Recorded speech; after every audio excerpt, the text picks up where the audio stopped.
ಮಂಡ್ಯದಲ್ಲಿ ಯಾವುದೇ ಅಭಿವೃದ್ಧಿ ಮಾಡೋಕ್ಕೆ ಹೋದರೂ ಈ ರೀತಿ ತಡೆ ಹಿಡಿದು ಮಂಡ್ಯ ಒಂದು ದೊಡ್ಡ ಹಳ್ಳಿ ಥರ ಇದೆ. ಅದಕ್ಕಿಂತ ಬೇರೆ ಏನೂ ಆಗಿಲ್ಲ. ಕಾವೇರಿ ಆರತಿ ಈ ಹಿಂದೂ ಸಂಪ್ರದಾಯದ ನಮ್ಮ ಪ್ರತಿ ಜನಗಳ ಒಂದು ಭಾವನಾತ್ಮಕವಾದ ಆರತಿ. ಅದಕ್ಕೆ ಏನಕ್ಕೆ ತೊಂದರೆ, ಏನು ಪ್ರಾಬ್ಲಮ್ ಏನಾಗುತ್ತೆ? ರೈತ ಸಂಘದವರು ಕೆಲವೊಂದನ್ನು ಅರ್ಥ ಮಾಡ್ಕೋಬೇಕು. ದರ್ಶನ್ ಪುಟ್ಟಣ್ಣನೂ ಅರ್ಥ ಮಾಡ್ಕೋಬೇಕು. ವಿರೋಧ ಮಾಡ್ತೀನಿ ಅಂದರೆ ಎಲ್ಲದಕ್ಕೂ ವಿರೋಧ ಮಾಡೋದಲ್ಲ. ಒಂದು ಕಾವೇರಿ ಆರತಿ ಆದರೆ 1,000 ಜನಕ್ಕೆ ಕೆಲಸ ಉದ್ಯೋಗ ಸೃಷ್ಟಿ ಆಗ್ತದೆ. ರೈತರಿಗೆ ಹೊಲ ಗದ್ದೆ ಇದೆ, ರೈತರ ಮಕ್ಕಳಿಗೆ ಉದ್ಯೋಗ ನಮ್ಮೂರಲ್ಲೇ ಸೃಷ್ಟಿ ಆಗ್ತದೆ. ಎಲ್ಲದಕ್ಕೂ ವಿರೋಧ ಮಾಡ್ತೀನಿ ಅಂದರೆ ಇದನ್ನು ಯಾರೂ ಒಪ್ಪೋದಿಲ್ಲ. ಕಾವೇರಿ ಆರತಿನ ನಾವು ಮಾಡ್ತೀವಿ. ಯಾರು ಅಡ್ಡ ಬಂದ್ರೂ ಅದಕ್ಕೆ ತಡೆದು ನಿಲ್ಲಿಸೋದಕ್ಕೆ ಸಾಧ್ಯ ಇಲ್ಲ. ಆ ಪುಣ್ಯಾತ್ಮ ಡಿ ಕೆ ಶಿವಕುಮಾರ್ ಅವರು ಏನೋ ಒಂದು ಅಭಿವೃದ್ಧಿ ಮಾಡ್ತೀನಿ ಅಂತ ಬಂದಿದ್ದಾರೆ. ಎಲ್ಲದಕ್ಕೂ ತಡೆ ಹಿಡಿದು ಜಿಲ್ಲೆಯ ಅಭಿವೃದ್ಧಿಗೆ ತಡೆ ಹಿಡಿದ್ರಿ ಅನ್ನೋ ಕೆಟ್ಟ ಕಳಂಕಕ್ಕೆ ನೀವು ಗುರಿಯಾಗಬೇಡಿ. ಹೋರಾಟ ಮಾಡಿ, ತಮಿಳುನಾಡು ವಿರುದ್ಧ ಹೋರಾಟ ಮಾಡಿ, ಇನ್ನೂ ನೀರು ಬೇಕು ಅಂತ ಹೋರಾಟ ಮಾಡಿ, ಇದು ಮೇಕೆದಾಟು ಅಣೆಕಟ್ಟಿಗೆ ಹೋರಾಟ ಮಾಡಿ, ಅಭಿವೃದ್ಧಿ ಕಾರ್ಯಗಳಿಗೆ ಇದು ಕಾವೇರಿ ಆರತಿ ಮಾಡೋದ್ರಿಂದ ಏನು ತೊಂದರೆ, ಯಾರಿಗೆ ತೊಂದರೆ? ಸುಮ್ಮನೆ ಯಾವುದೋ ವಿಚಾರಗಳಿಗೆ ತಗೊಂಡು ಬೇಡದಿರೋ ವಿಚಾರಗಳಿಗೆ ಹೋರಾಟ ಮಾಡೋದ್ರಿಂದ ಉಪಯೋಗ ಆಗಲ್ಲ. ಇದು ನಮ್ಮ ಜಿಲ್ಲೆಯನ್ನು ಇಡೀ ವಿಶ್ವ ತಿರುಗಿ ಮಾಡೋವಂಥ ಕಾರ್ಯಕ್ರಮ ಇದು ಆಗಲೇಬೇಕು. ಇದು ನಮ್ಮ ಡಿ ಕೆ ಶಿವಕುಮಾರ್ ಅವರು ತಂದಿರುವಂಥ ಕಾರ್ಯಕ್ರಮನ ಸಾಗಿಸ್ತೀವಿ. ಯಾರು ವಿರೋಧ ಮಾಡಿದ್ರೂ ಕೂಡ ನಾವು ಅದನ್ನು ನಿಲ್ಲಿಸಲ್ಲ. ಮುಂದಿನ ಅಕ್ಟೋಬರ್ನಲ್ಲಿ ಏನು ದಸರಾ ಇದೆ, ಆ ಸಂದರ್ಭದಲ್ಲಿ ಈ ಆರತಿಯನ್ನು ಮಾಡ್ತೀವಿ.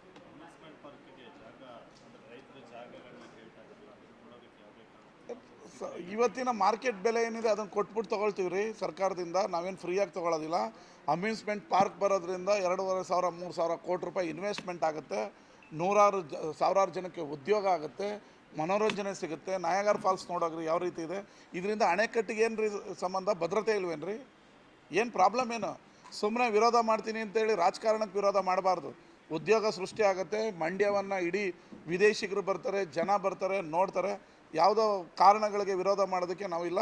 ಅಮ್ಯೂಸ್ಮೆಂಟ್ ಪಾರ್ಕ್ಗೂ ಮಾಡ್ತೀವಿ, ಕಾವೇರಿ ಆರತಿನೂ ಮಾಡ್ತೀವಿ. ಯಾರು ತಡೆದ್ರೂ ನಾವು ಅದಕ್ಕೆ ಸೊಪ್ಪಾಕಲ್ಲ. ಏನು ಕಾರಣ ಅಂತ ಅವರೇ ವಿರೋಧ ಮಾಡೋರು. ಎಲ್ಲದಕ್ಕೂ ವಿರೋಧ ಮಾಡ್ತಾಯಿದ್ರೆ ಕಾರಣ ಸಿಗಲ್ಲ. ರಸ್ತೆ ಮಾಡ್ತೀನಿ ಅಂದರೂ ವಿರೋಧ, ಅಮ್ಯೂಸ್ಮೆಂಟ್ ಪಾರ್ಕ್ ಮಾಡ್ತೀನಿ ಅಂದರೂ ವಿರೋಧ, ಕಾವೇರಿ ಆರತಿ ಮಾಡ್ತೀನಿ ಅಂದ್ರೆ ವಿರೋಧ, ಒಂದು ಕಾರ್ಖಾನೆ ತರ್ತೀವಿ ಅಂದರೂ ವಿರೋಧ. ಆಗಲ್ಲ ರೀ. ಮಂಡ್ಯ ಹಳ್ಳಿ ಥರ ಇದೆ. ಅಭಿವೃದ್ಧಿ ಆಗಬೇಕು. ಅಭಿವೃದ್ಧಿಗೆ ನೀವು ಮಾರ್ಕ್ ಆಗಬೇಡಿ. ರೈತ ಸಂಘದವ್ರಿಗೆ ನೇರ ಹೇಳ್ತೀವಿ, ಮಾರ್ಕ್ ಆಗಬೇಡಿ. ಅಭಿವೃದ್ಧಿ ಮಾಡಿ. ರೈತರ ಪರನೂ ಇದ್ದೀವಿ. ರೈತರಿಗೂ ಕಾಲುವೆನೂ ನಾವೇ ಅಭಿವೃದ್ಧಿ ಮಾಡ್ತಾ ಇರೋದು. ಅಭಿವೃದ್ಧಿ ಕಾಮಗಾರಿಗಳನ್ನೂ ನಾವೇ ತರ್ತಾ ಇರೋದು. ಸುಮ್ಮನೆ ವಿರೋಧ ಮಾಡಬೇಡಿ. ವಿರೋಧ ಮಾಡೋದ್ರಿಂದ ಲಾಭ ಇಲ್ಲ. ನಿಮ್ಮ ಮಕ್ಕಳಿಗೆ ಉದ್ಯೋಗ ಇಲ್ಲೇ ಸಿಗಬೇಕು.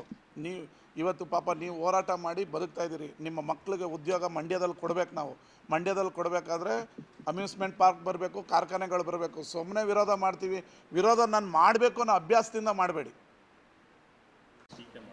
ಬ್ರ್ಯಾಂಡ್ ಬೆಂಗಳೂರು ಒಂದಿನದಲ್ಲಿ ಮಾಡೋಕ್ಕಾಗಲ್ಲ ರೀ. ಈಗ 20,000 ಕೋಟಿ ಅಂಡರ್ ಪಾಸ್ ಮಾಡ್ತಾಯಿದ್ದೀವಿ, ಟನಲ್ ಮಾಡ್ತಾಯಿದ್ದೀವಿ. ಈಗ ಮಂಡ್ಯ ನನ್ನ ಕ್ಷೇತ್ರಕ್ಕೆ ಎಷ್ಟು ಕೋಟಿ ಬಂದಿದೆ ಗೊತ್ತಾ ನಿಮಗೆ?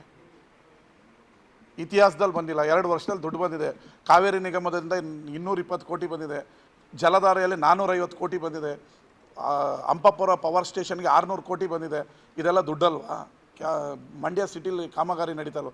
ಈಗ ಮಂಡ್ಯ ಮುಖ್ಯ ರಸ್ತೆ ಆಯ್ತಪ್ಪ, ಜನತಾದಳದವರು BJP ವಿರುದ್ಧ ಯಾಕೆ ಮಾಡಿಲ್ಲ? 33 ಕೋಟಿಯಲ್ಲಿ ನಾವು ಅಭಿವೃದ್ಧಿ ಮಾಡ್ತಾಯಿಲ್ವಾ? ತಂದಿಲ್ವಾ? ಸುಮ್ಮನೆ ಅವ್ರಿಗೇನು ಕನ್ಫ್ಯೂಸ್ ಮಾಡ್ಕೊಂಡು ಜನದ ಹತ್ರ ಕನ್ಫ್ಯೂಸ್ ಮಾಡ್ಕೊಂಡು ಓಡಾಡ್ತಾ ಇರ್ಬೋದು. ಓಡಾಡಲಿ. ಅಭಿವೃದ್ಧಿ ಆಗ್ತಾಯಿದೆ. ಬ್ರ್ಯಾಂಡ್ ಬೆಂಗಳೂರು ನಾಳೆ ಬೆಳಗ್ಗೆ ಒಳಗಡೆ ಮಾಡೋಕ್ಕಾಗಲ್ಲ. ಅದಕ್ಕೆ ಡಿ ಕೆ ಶಿವಕುಮಾರ್ ಅವರೇ ಉಸ್ತುವಾರಿ ಸಚಿವರಿದ್ದಾರೆ. ಅದಕ್ಕೆ ಹಣ ರಿಲೀಸ್ ಮಾಡ್ತಾಯಿದ್ದಾರೆ. ಟನಲ್ ಆಗ್ತಾಯಿದೆ, ಫ್ಲೈಓವರ್ ಆಗ್ತಾಯಿದೆ. ಕಾಮಗಾರಿ ನಡೆಯೋದಕ್ಕೆ ಸ್ವಲ್ಪ ದಿನ ಆಗುತ್ತೆ. ಅದೆಲ್ಲ ಓಪನ್ ಆದಮೇಲೆ ಬ್ರ್ಯಾಂಡ್ ಬೆಂಗಳೂರು ಆಗಿ ಕಾಣುತ್ತೆ.